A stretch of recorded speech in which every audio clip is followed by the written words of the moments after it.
Hi, these topical talks gonna show you how to enable or disable NSFW explicit content on Discord.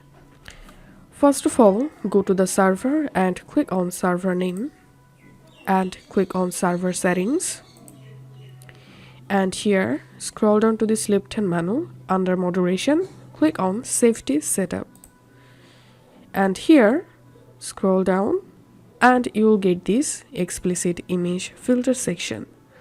All you have to need is click on change, and here you can select filter messages from all members, and all message will be filtered for explicit images. Or you can select this option, and to disable just select do not filter. So this is how we can do it.